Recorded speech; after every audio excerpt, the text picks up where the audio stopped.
Bismillahirrahmanirrahim. Assalamualaikum warahmatullahi wabarakatuh.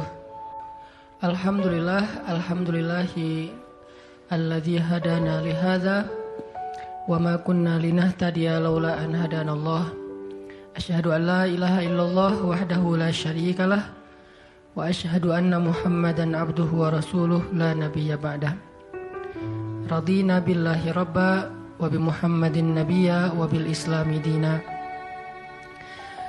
Teman-teman yang dirahmati Allah Subhanahu wa taala, kita malam ini bahas tentang keep happy. Gimana caranya biar kita selalu tenang menghadapi masalah? Biar tenang ketika kita tahu nilai kita kayaknya anjlok. Biar tenang pas kita tahu judul kita ditolak. Lamaran juga sama di hari yang sama lagi tuh. Pagi judul ditolak, malam lamaran ditolak. Selama Allah gak nolak kita kan masih aman nih. Karena apa yang di sisi Allah lebih baik. Gimana caranya kita biar gak panikan ketika ada masalah. Walaupun sedih, itu fitrah manusia sedih. Cuman ada yang sedihnya wajar, ada yang sedihnya sampai berlarut-larut atau putus asa. Bentuk keputusasaannya macam-macam. Ada yang putus asa dengan bunuh diri, loncat dari jembatan, ternyata gak meninggal, gagal bunuh diri gitu kan. Ada yang putus asanya dengan cara ngelakuin perbuatan dosa, kayak mencuri atau udahlah saya mah gak mau peduli lagi dengan hal haram, yang penting saya ambil aja semua proyek gitu. Nah ini putus asa. Ada yang putus asa dengan gak mau lagi bertaubat. Dia ngerasa aduh kayaknya saya gak pernah nasuhan nih taubatnya. Taubat, ulangi lagi, taubat, ulangi lagi. Kenapa kita berputus asa minta ampun ke Allah, padahal Allah gak pernah putus asa mengampuni kita? Kan aneh nih. Allah tuh gak pernah putus asa mengampuni kita, gak pernah bosan menerima taubat kita. Allah gak pernah bilang, lo datang ntar pasti besok buat lagi. Enggak. Padahal Allah maha tahu kita mungkin besok masih ngelakuin dosa yang sama. Asal kita datang, Allah langsung terima.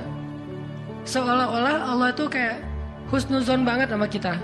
Walaupun pastinya Allah tahu tentang apa yang akan kita lakukan di masa yang akan datang. Ini artinya kenapa seseorang jadi putus asa, jadi berhenti untuk mencoba, jadi tidak lagi berharap apa-apa, jadi pesimis, jadi tidak survive dalam masalah, jadi penuh khawatir menghadapi hidup. Ada masalah dikit kayaknya udah kiamat dunia, padahal kuota habis doang nih. Langsung aduh kuota habis jam 11 malam. Biasanya kan jam 11 itu jam chatting tuh sampai jam 1. Atau jam 11 malam kuota habis, padahal tadinya pengen ngebangunin dia. Iya dia gitu kan. Jam 2. Gampang, pakai aja kuota doa. Ya Allah bangunkanlah dia. Tiba-tiba dia tetap bangun. Dia bangunin kita akhirnya. Ini bisa aja terjadi. Yang jelas gimana sih cara biar kita keep happy, tetap bahagia walaupun gak bisa jalan-jalan jauh. Tadinya pengen jalan sama teman-teman, ternyata duitnya gak cukup. Kita lihat teman-teman kerjanya traveling aja, ke Lombok, ke Batu Karas, kerjanya keliling aja. Dan kita, aduh pengen juga ngeliat pantai misalnya, ke gunung, touring sama teman-teman. Ternyata, tapi saya gak punya motor, saya gak punya uang, saya gak punya waktu, dan seterusnya. Bisa gak kita tetap bahagia seperti mereka, walaupun gak ngerasain pengalaman-pengalaman asik seperti yang mereka rasain?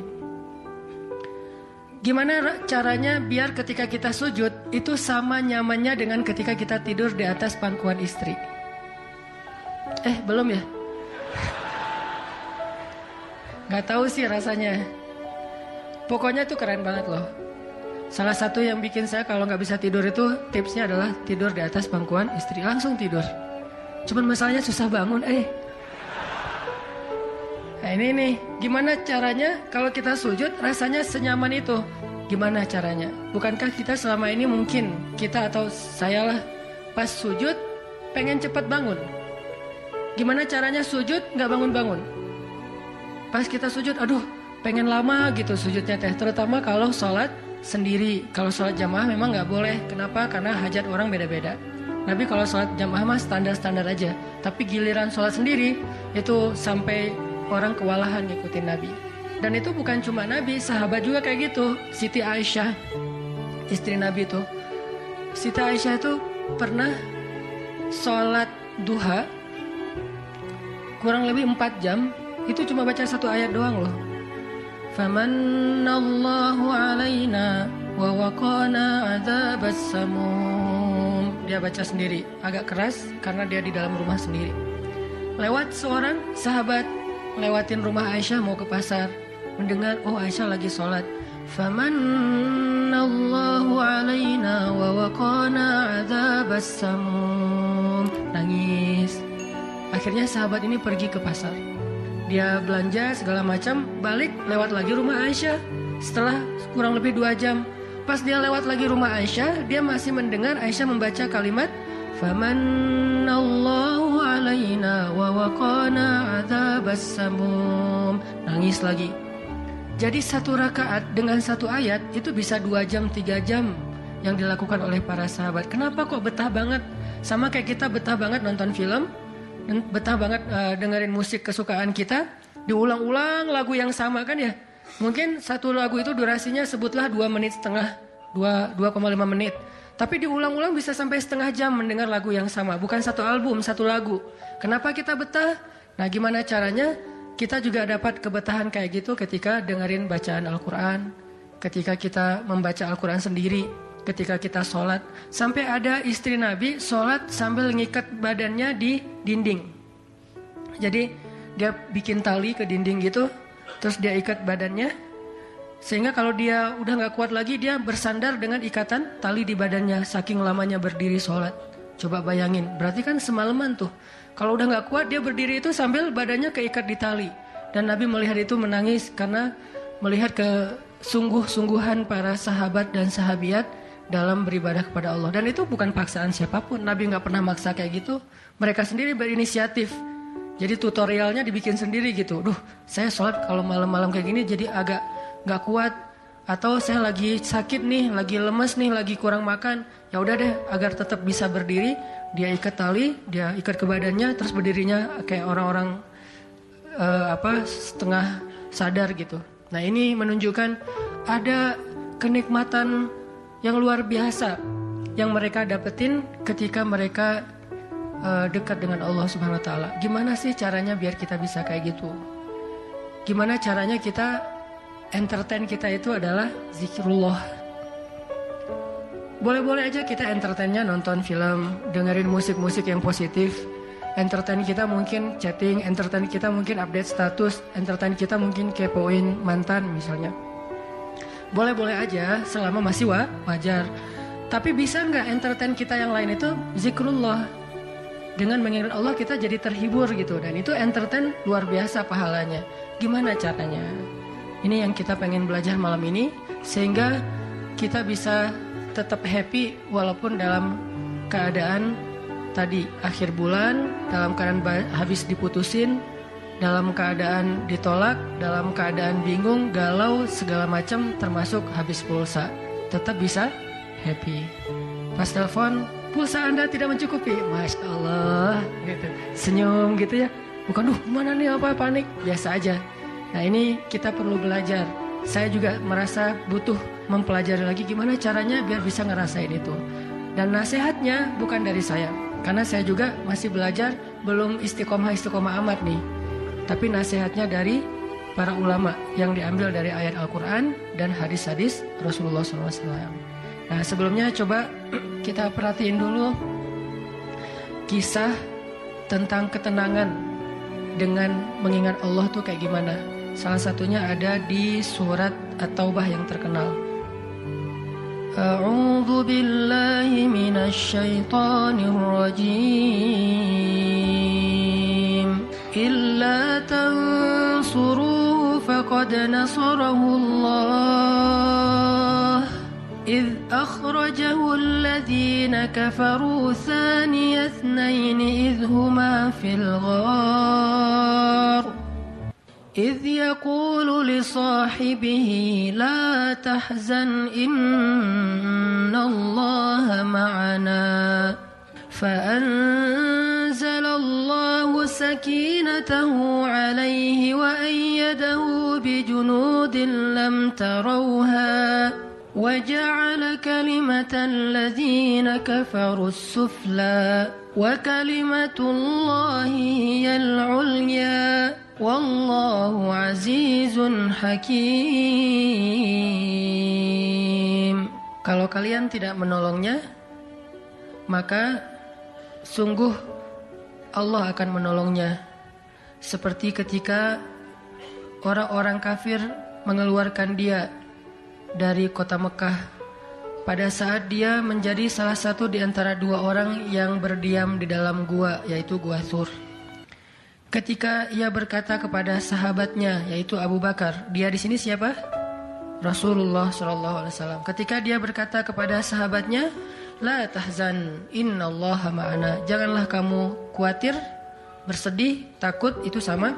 Sesungguhnya Allah bersama kita.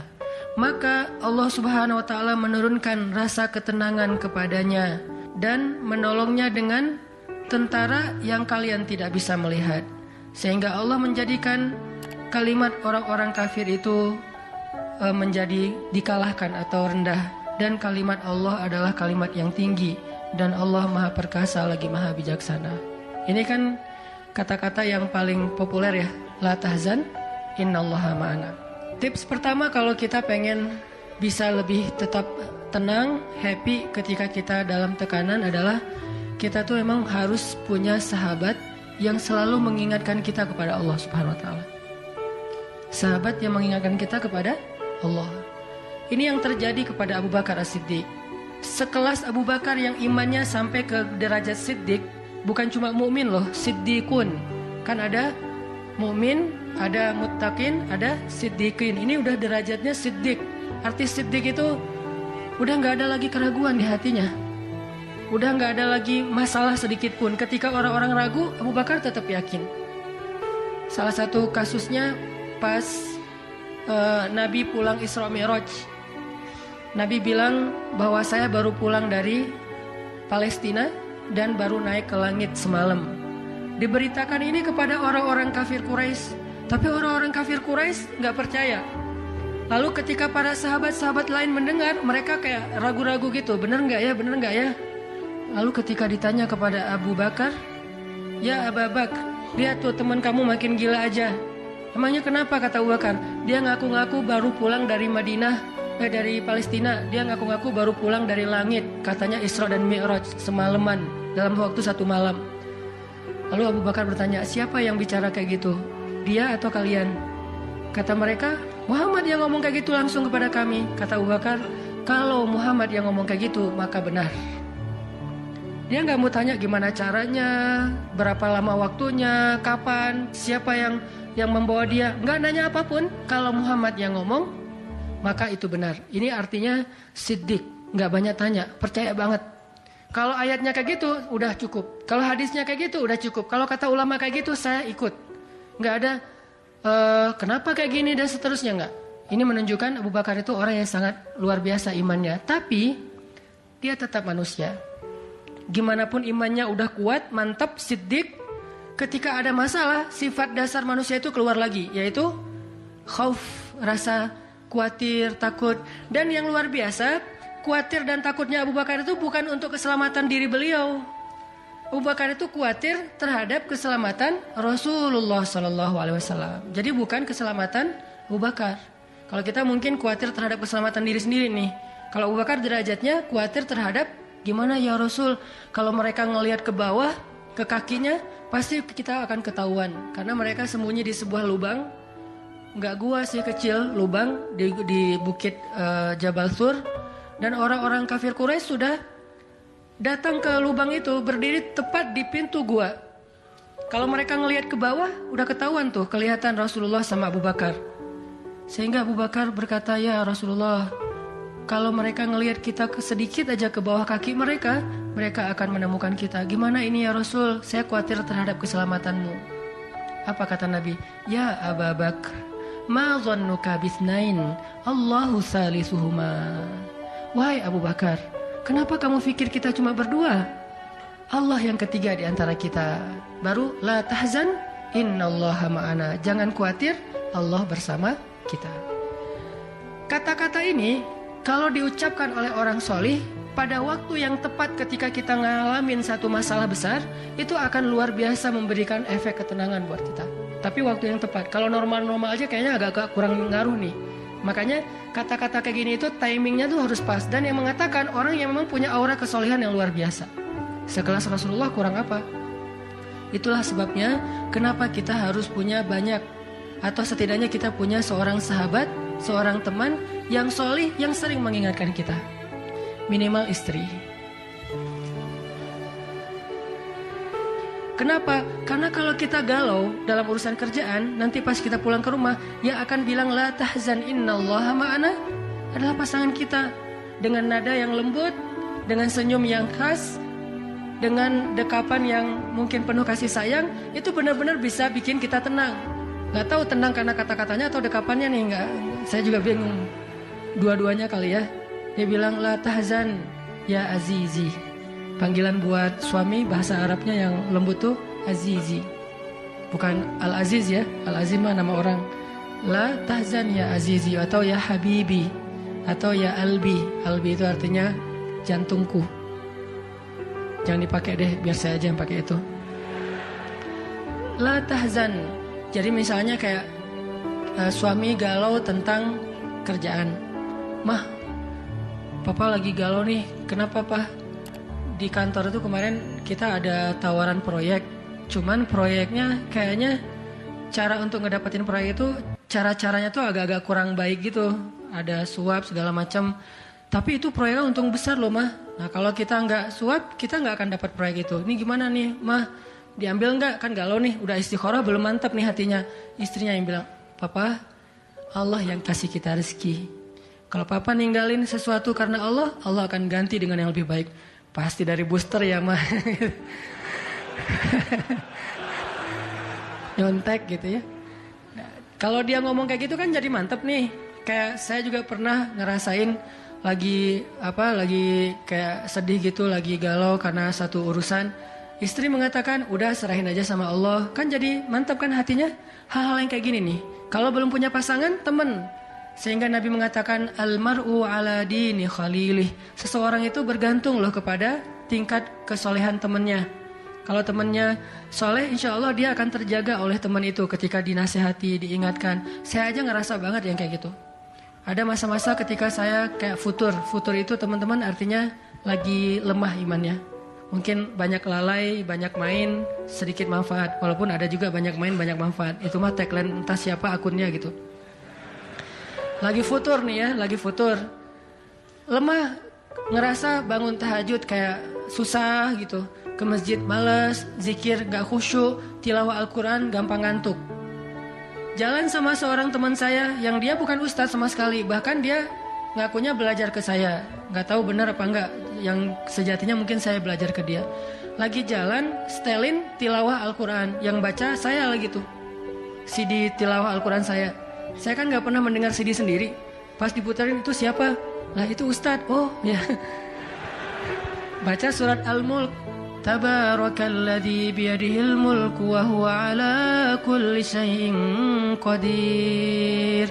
Pas sampai di ayat-ayat tentang Jahannam, tentang neraka, tentang apa, walaqad zayyana as-samaa'a ad-dunya bimasabih dan seterusnya, dia nangis. Dia nyetir nih, dia nangis. Saya ketika ngelihat dia nangis, saya dapat hidayah. Jadi saya dapat hidayah bukan hanya dengan mendengar bacaan itu, tetapi karena dikondisikan oleh seorang teman, saya ngerasa, duh, Masya Allah ya, dia yang dengerin bacaan saya bisa nangis. Saya dengerin diri saya sendiri, nggak nangis. Kan ada masalah nih. Akhirnya saya jadi insaf itu kemudian istighfar, astagfirullah Allah, saya kayak ada masalah nih. Mulai belajar dari dia, Pak, gimana sih kok bisa kayak gitu? Ustadz kan lebih tahu ilmunya mungkin, tapi kalau pengalamannya Bapak pasti lebih tahu. Rahasianya apa? Ternyata rahasianya emang dia orang yang nggak pernah dengar yang lain selain mendengar bacaan Al-Quran. Jadi buat dia bacaan Al-Quran itu benar-benar entertain buat dia. Oh, berarti kita harus lebih banyakin lagi dengerin Al-Quran. Kalau kita dengar musik sekali, berarti dengar Qurannya 3 kali harusnya, baru masih agak-agak proporsional nih. Sehingga gampang kesentuh, hatinya itu mudah. Tapi pelajarannya tetap teman yang ngebawa kita kepada sesuatu. Ternyata triknya pertama, mengingat Allah itu kan bukan cuma menyebutkan Allah, Tapi ketika kita sedang dalam keadaan bingung, khawatir, galau, sedih, tertekan, panik, tiba-tiba teman kita mengingatkan kita kepada Allah dengan bahasa yang sederhana. Kalau bahasa sederhananya Al-Quran, la tahzan, innallaha ma'ana. Dan itu boleh diterjemahin ke bahasa yang lebih sederhana versi kita. Karena itu bahasa Al-Quran yang mungkin buat sebagian orang nggak dapat nih, karena mungkin nggak paham bahasa Arab. Jadi kalau teman kita lagi sedih jangan bilang, la tahzan dong, innallaha ma'ana. Apaan tuh lu baca Quran gitu ya? Nggak ngerti kan dia? Kita bisa terjemahin, udah tenang aja, Allah yang bantu. Tenang aja, Allah yang beresin. Tenang aja, serahin aja kepada Allah. Allah itu sebaik-baik kita nyerahin sesuatu. Ngomong kayak gitu tuh kena. Kalau timingnya pas kita lagi ngalamin satu masalah. Terutama masalah-masalah kayak masalah rezeki itu paling bikin kita sering panik. Kehilangan sesuatu, ditipu orang, segala macam. Kita bilang, udah gak apa-apa, nanti Allah ganti yang dengan yang lebih baik. Allah yang ganti gitu. Allah yang ganti. Tenang tuh jadinya. Karena kita sedang mengetuk kembali imannya di saat dia sedang butuh-butuhnya iman itu. Dan itu butuh teman yang bisa mengingatkan kita. Sehingga Nabi bilang, ciri-ciri teman yang baik itu adalah kalau kita ketemu dia bikin kita sering ingat Allah. Dia bikin kita sering ingat Allah. Coba teman-teman renungkan nih, coba dihitung-hitung. Kita kalau ketemu teman ngomongin dunia berapa sering? Terus ngomongin Allah berapa sering? Kan jarang banget kita ketemu teman ngomongin tentang Allah kan? Dan kayaknya gak tahu juga bahannya mau ngomongin apa tentang Allah. Kita ngomongin tentang Allah yuk. Ngomongin tentang Allah, apaan tuh? Kan bingung dia tuh. Maksud lo qul huwallahu ahad gitu. Atau ayat kursi. Berarti kita belum terbiasa bicara tentang Allah. Nah ini yang harus kita coba latih pelan-pelan nih. Kita lihai banget nih. Bisa smooth banget masuk ke tema tentang dunia. Bisa ganti-ganti topik dan semuanya tentang dunia, tentang kuliner, tentang kerjaan, tentang jodoh, tentang kuliah, tentang pendidikan, tentang apapun, tentang teman. Bisa dengan mudah dan seru gitu ngomongin tentang dunia teh. Dan itu bukan sesuatu yang dilarang memang, cuman kok nggak seimbang kita ngomongin tentang Allah Subhanahu Wa Taala. Coba kita belajar cari teman yang udah sefrekuensi dulu. Arti sefrekuensi bukan sama-sama udah baik, sama-sama udah niat pengen memperbaiki diri. Sama-sama udah punya tekad kita pengen hijrah nih. Lagi-lagi bukan merasa diri kita lebih baik dari orang lain, tapi yang udah sefaham supaya nggak banyak perdebatan. Ajak dia ngobrol tentang Allah pelan-pelan dan secara bertahap, gak bisa langsung ngejos. Gak bisa langsung, coba lo sebutin rububiyah, asma Allah yang 99 apa aja. Itu mah cerdas cermat ya. Tapi kita ngomongin Allah tuh baik banget loh, kemarin gini. Allah aja yang diomongin. Sehari minimal kita ngomongin Allah itu sekali deh. Dan sekali itu jadi obrolan, bukan cuma mention doang ya, tapi obrolan gitu. Jadi diskusi sekali aja sehari dan gak harus lama, mungkin cuma 5 menit. Kalau kita gak bisa ngelakuin itu secara spontan, gak apa-apa di setting. Kita ketemu sama teman kita bikin kayak program gitu. Kita kalau ketemu pokoknya harus sekali sehari ngomongin tentang kebesaran Allah. Coba digituin. Makin sering itu makin akan nanemin satu belief faith di dalam hati kita. Sehingga ketika nanti kita ada masalah diketuk rasa iman itu, cepat baliknya. Berarti kita harus cari teman yang mau menasihati kita, bicara bareng kita tentang kebesaran Allah. Dan itu yang dilakukan Nabi Musa dengan Nabi Harun ketika berdakwah, yang Allah sebutin di surat Toha. Nabi Musa mau berdakwah kepada Fir'aun, minta teman supaya bisa mengingat Allah ketika lagi dalam keadaan marah. Soalnya Musa tahu, Musa itu orangnya marah. Kalau udah marah ngeri. Harun orangnya kalem, woles. Sehingga butuh seseorang yang bisa menahan amarah dan emosinya Musa. Sehingga kata Musa, ya Allah, beri saya seorang teman yang bisa mendampingi saya dalam dakwah, yaitu Harun. Kay nusabbihaka katsira wa nadhkuraka katsira, supaya kami sering bisa mengingat engkau. Artinya kalau Musa sendiri marah, lupa sama Allah. Tapi kalau ada Harun, Musa Istighfar, astagfirullahaladzim. Gitu. Begitu juga nabi kecil. Ada 2 orang nabi kecil sepupuan. Siapa dia? Isa dan Yahya. Nabi Isa dengan Nabi Yahya. Anak kecil 2 orang nih. Dua-duanya keren. Dua-duanya soleh. Dua-duanya ganteng. Dua-duanya idola. Selebgram lah di masanya. Pokoknya luar biasa nih 2 orang cowok. Anak usia, kalau gak salah Yahya waktu itu umurnya udah sekitar 10 tahun. Isa baru lahir, berarti beda 10 tahun. Pas mereka ABG, beda 10 tahun tapi nyambung ngobrolnya. Pas mereka jalan kemana-mana berdua tuh, yang satu orangnya gampang tersentuh, nangis, yaitu Yahya. Yang satu lagi orangnya tegas, yaitu Isa. Sehingga kalau Isa lagi marah, Yahya yang mengingatkan Isa, tenang. Akhirnya tenang. Pas Yahya terlalu kayak baper gitu, aduh kasihan. Yahya itu kan orangnya kasihan, gampang kasihan, sehingga jadi agak-agak kurang tegas. Kata Isa, nggak bisa gitu dong. Akhirnya dia ingatkan. Nah ini pentingnya teman. Nabi aja butuh teman. Kalau kita mau kepo dikit nih, kenapa sih Rasulullah memilih Abu Bakar untuk nemenin hijrah? Kenapa nggak Umar gitu, supaya aman? Hijrah bareng Umar, siapa yang berani ngejar coba?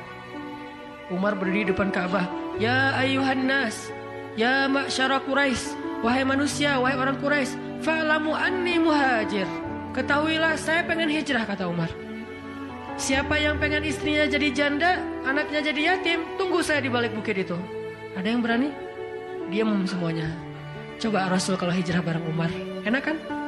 Wahai orang-orang Quraisy, wahai manusia, saya sama Rasul nih mau hijrah. Siapa yang berani nunggu saya di balik bukit itu? Kalau enggak dia akan hilang kepalanya. Enggak ada yang berani kan? Kenapa Rasulullah milih orang yang lemah seperti Abu Bakar? Udah kurus, lemah, dan kaumnya kabilah yang lemah, Bani Taim. Bani Taim itu lemah kabilahnya, enggak seperti kabilahnya Umar bin Khattab. Kenapa bukan Umar? Kenapa bukan Hamzah? Hamzah itu pemanahnya para sahabat, pemanahnya orang-orang Mekah. Dan juga nggak ada yang berani sama Hamzah. Hamzah mukul Abu Jahal di depan orang banyak, nggak ada yang berani balas. Ketika Abu Jahal mukulin Rasul lagi sholat depan Ka'bah, Nabi lagi sholat digebukin sama Abu Jahal. Dibelain sama Abu Bakar ikut digebukin. Akhirnya wajah Abu Bakar itu nggak dikenali lagi, saking babak belur. Itu digebukin sama Abu Jahal dan teman-temannya. Ketika Hamzah dengar berita itu, langsung Hamzah pergi ke tempat orang-orang ngumpul, dicari mana Abu Jahal, dipukulin sama Hamzah sekuat-kuatnya sampai berdarah-darah Abu Jahal, tapi orang Quraisy nggak ada yang berani balas. Saking terpandangnya Hamzah. Kenapa nggak dengan Hamzah, pamannya sendiri? Atau kenapa nggak dengan Utsman gitu, yang kaya raya, yang bisa memberikan fasilitas VIP untuk Rasulullah, naik mobilnya Alphard gitu, nyaman hijrah. Kenapa Abu Bakar yang udah jatuh miskin, fisiknya lemah, kabilahnya tidak dipandang? Kenapa? Karena Abu Bakar itu yang paling solih di antara semua sahabat. Jadi pilihannya kesolihan, bukan kekuatan fisik. Kenapa? Kesolihan itu